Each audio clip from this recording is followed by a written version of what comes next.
सभी को नमस्कार। आज की +2 पॉलिटिकल क्लास में आपका स्वागत है। जैसा कि आप जानते हैं हम लेसन 9 पे चल रहे थे। आज हम लेसन का भाग 3 शुरू करने जा रहे हैं। अब तक हमने देखा कि 1989 के बाद भारतीय राजनीति में क्या क्या बदलाव आए। कांग्रेस पार्टी पतन की तरफ अग्रसर हुई, उसके साथ ही कई क्षेत्रीय दल आगे आए जिन्हें की राजनीति में भाग लेने का अवसर प्राप्त हुआ। आज हम इससे पहले हमने मंडल आयोग के बारे में जाना। आज जो हम टॉपिक शुरू करेंगे वो है बाबरी मस्जिद का विध्वंस और जो दो महत्वपूर्ण पार्टियां 1989 के बाद विकास में आना शुरू हुई उनके बारे में चर्चा करेंगे। सबसे पहली है हमारी भारतीय जनता पार्टी, जो वर्तमान समय में केंद्र में सत्ता में है। उसके अलावा एक जनता दल बना, उसके बारे में हम जानेंगे। तो आइए आज का टॉपिक शुरू करते हैं और देखते हैं कि भारतीय जनता पार्टी कैसे जब 1984 में आई थी तो केवल 2 सीटें ही जीत पाई थी, लेकिन आज वर्तमान में सत्ता पर आसीन है। उसके बारे में हम जानेंगे। आइए शुरू करते हैं अपना आज का टॉपिक।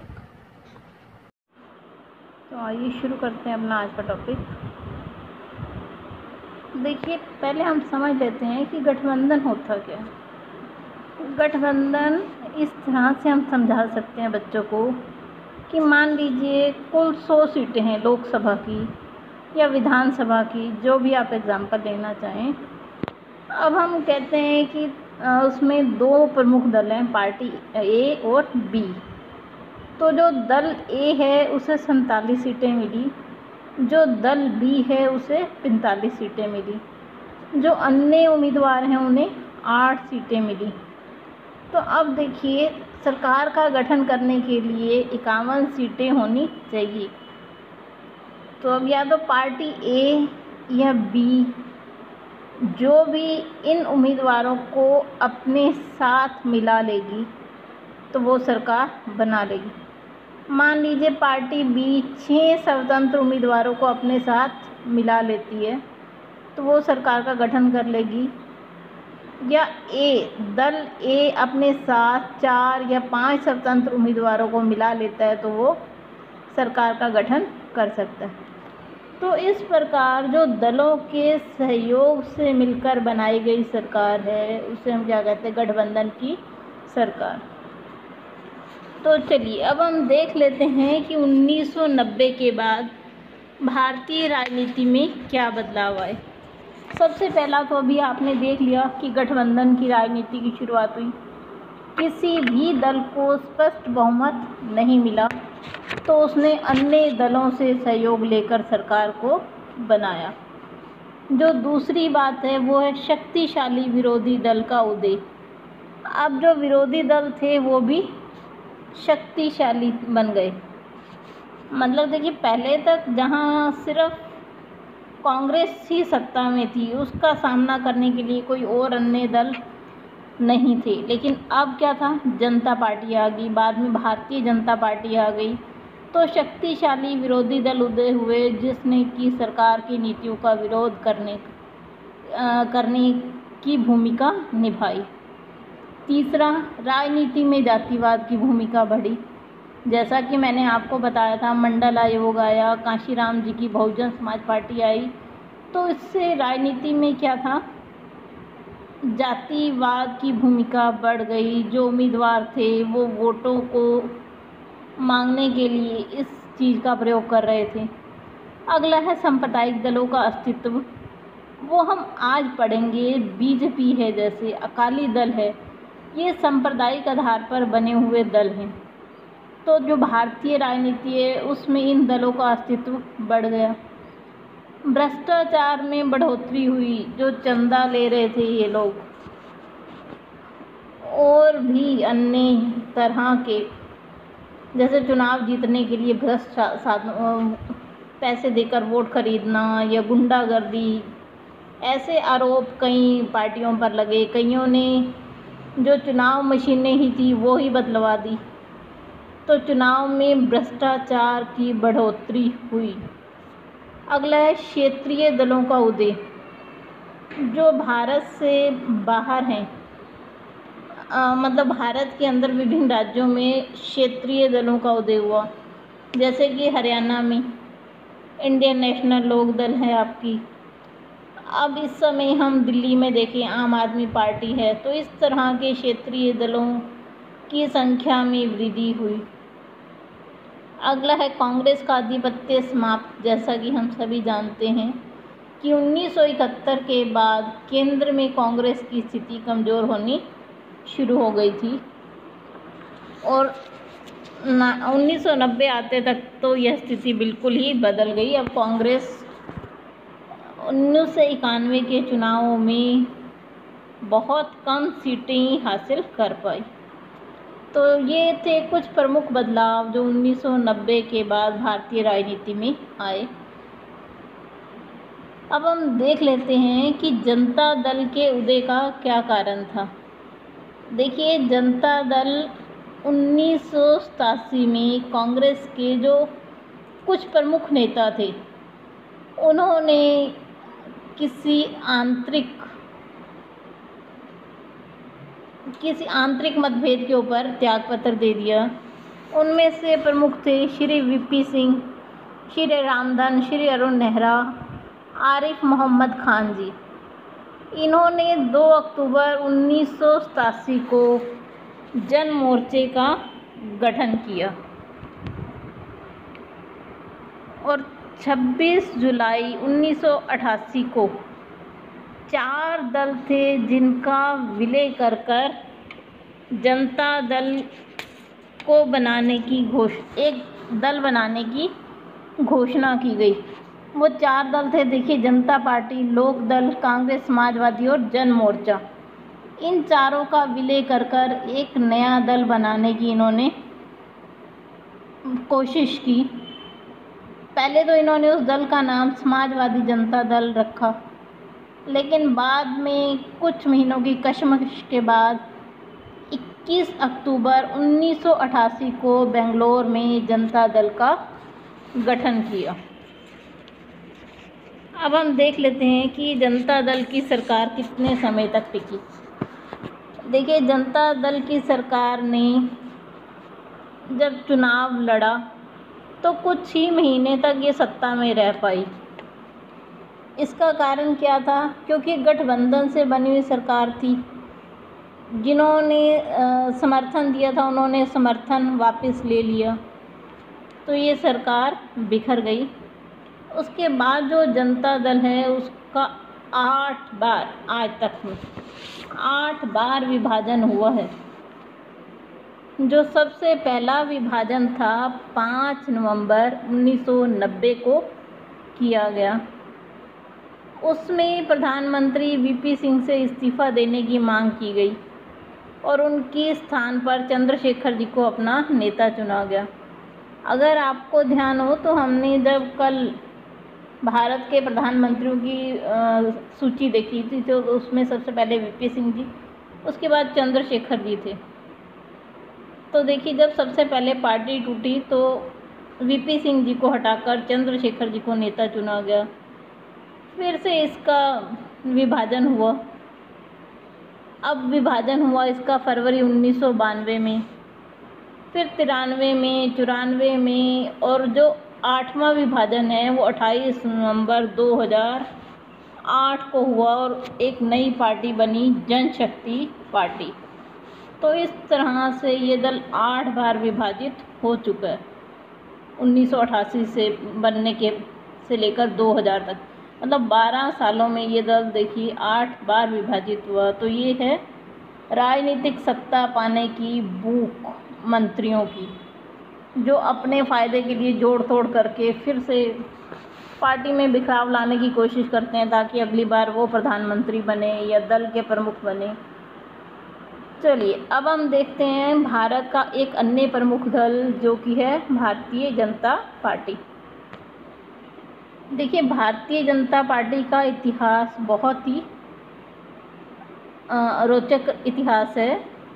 अब हम देखते हैं कि भारतीय जनता पार्टी की स्थापना कब हुई, कैसे हुई और इसमें किसकी भूमिका मुख्य रही। तो देखिए, जो भारतीय जनता पार्टी है ये सिर्फ एक 1951 में जनसंघ के रूप में एक गठन हुआ था इसका, और उसकी जनसंघ की स्थापना का श्रेय श्यामा प्रसाद मुखर्जी जी को जाता है। तो 1977 में उन्होंने जनसंघ का जनता पार्टी में विलय कर दिया। जनता पार्टी में विलय होने पर उस साल इसे 295 सीटें मिली और सत्ता में आई है, लेकिन 30 महीने में ही पार्टी टूट गई। इसीलिए जनवरी 1980 को दोबारा चुनाव हुए जिसमें बीजेपी की हार हुई। इसे जनता पार्टी की हार हुई, इसे महज 31 सीटें ही मिली थी। देखिए, 1977 में कहाँ इसे 295 सीटें मिली और अब सिर्फ इसे 31 सीटें ही मिली।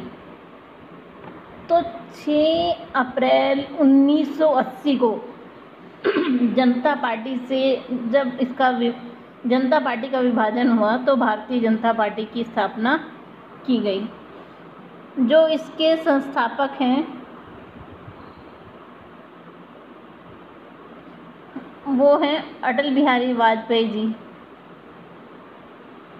उनके नेतृत्व में सबसे पहले दिसंबर 1980 में बीजेपी की पहली बैठक हुई और वो 1986 तक भारतीय जनता पार्टी के अध्यक्ष के रूप में रहे।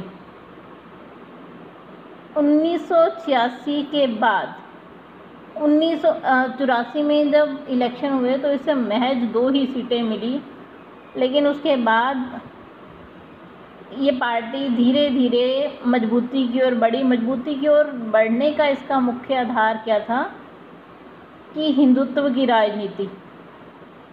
ठीक है जी, हिंदुत्व की राजनीति के कारण ये पार्टी मजबूत हुई। और हमने जब भारत के प्रधानमंत्रियों का अध्ययन किया था तो हमने देखा था कि कैसे अटल बिहारी जी वाजपेयी जी 3 बार भारत के प्रधानमंत्री बने। एक बार महज 17 दिनों के लिए, फिर कुछ महीनों के लिए, उसके बाद 5 साल उन्होंने अपना कार्यकाल पूरा किया। तो 3 बार ये भारत के प्रधानमंत्री बने। और उसके बाद आप जानते ही हैं नरेंद्र मोदी जी 2014 से लगातार भारत के प्रधानमंत्री हैं। तो ये भारतीय जनता पार्टी का एक संक्षिप्त इतिहास आपको बता दिया। तो चलिए अब हम चर्चा करते हैं सांप्रदायिकता, धर्मनिरपेक्षता और लोकतंत्र की। कि जो सांप्रदायिकता है उसका क्या प्रभाव है भारतीय लोकतंत्र पर। देखिए, जो भारतीय जनता पार्टी है वो सांप्रदायिक दल है। सबसे पहले उसने हिंदुत्व की भावना के आधार पर चुनाव लड़े। दूसरा जो मुद्दा था भारतीय जनता पार्टी के पास वो शाह बानो जी का था। देखिए, शाह बानो केस क्या था। शाह बानो जी एक मुस्लिम महिला थी जिन्होंने अपने पति से, तलाकशुदा महिला थी 62 वर्षीय, अपने पति से गुजारा भत्ता लेने के लिए अदालत में एक अर्जी दाखिल की थी। तो अदालत में फैसला इनके पक्ष में आया, लेकिन जो कुछ पुरानी सोच वाले पुरातन पंथी जिसे हम मुस्लिम कहेंगे, उन्हें यह फैसला मंजूर नहीं हुआ। तो उन्होंने राजनीतिक दलों से इसमें उन्होंने इस जो फैसला था उसे पर्सनल लॉ में हस्तक्षेप माना और कुछ नेताओं की मांग पर सरकार ने मुस्लिम महिला अधिनियम पास किया, जिससे कि सर्वोच्च न्यायालय का जो फैसला था वो निरस्त हो गया। सरकार के इस कदम की महिला संगठनों ने, मुस्लिम महिलाओं ने कड़ी आलोचना की, और बीजेपी को एक मुद्दा मिला कांग्रेस की आलोचना करने का इस बात के ऊपर। तो ये सबसे पहला मुद्दा था जिसने बीजेपी को एक अवसर प्रदान दिया राजनीति का। चलिए अब हम देखते हैं कि बाबरी मस्जिद विवाद क्या था। ये जो बाबरी मस्जिद है वो इसका जो विध्वंस किया गया, ये एक और मुद्दा भारतीय जनता पार्टी के पास था कि जब हम सत्ता में आएंगे हम राम मंदिर बनाएंगे। तो ये हिंदूवादी पार्टी है, तो इसने एक और तरह से हिंदुओं को अपने पक्ष में करने की कोशिश की इस मुद्दे के आधार पर कि हम राम मंदिर का निर्माण करवाएंगे। तो देखते हैं बाबरी मस्जिद का विवाद क्या था। देखिए, जो बाबरी मस्जिद है वो अयोध्या में बनी है। अयोध्या उत्तर प्रदेश में है। एक भूखंड है जिसमें कि जो हिंदू हैं वो कह रहे हैं कि भगवान राम की जन्मभूमि है, जबकि जो मुस्लिम समुदाय है वो कहता है कि वहाँ पर बाबरी मस्जिद है। तो 6 दिसंबर 1992 में एक राजनीतिक रैली हुई जिसमें कि बाबरी मस्जिद को ध्वस्त किया गया। इस घटना ने दंगों को जन्म दिया। जो अयोध्या में हिंसा की सबसे पहली घटना है वो 1850 में हनुमानगढ़ी में घटित हुई थी। बाबरी मस्जिद पर हमला किया गया था उस दौरान भी। तो जो 1992 में ये जो बाबरी मस्जिद को ध्वस्त किया गया, वो चाहते थे कि यहाँ पर एक हिंदू मंदिर बने क्योंकि वो राम लला की जन्मस्थली है। उनका ये मानना था कि जो खुदाई हुई है उसमें भी यहाँ पर मंदिर होने के साक्ष्य मिले हैं, कोई इस्लामिक ढांचा होने के साक्ष्य नहीं पाए गए। तो उसके बाद जो मुस्लिम समुदाय था, सुन्नी वक्फ बोर्ड, उसने अदालत में कब्जे को लेकर एक मुकदमा दायर किया। तो जो सर्वोच्च न्यायालय है उसने इस विवादित भूमि के ऊपर फैसला दिया कि जो 2.70 एकड़ भूमि है वो राम मंदिर के लिए दे दी जाए और मुस्लिमों को 67.73 एकड़ भूमि जो है वो दी जाए और उसके अलावा 5 एकड़ भूमि, ये देखिए ये अदालत का फैसला है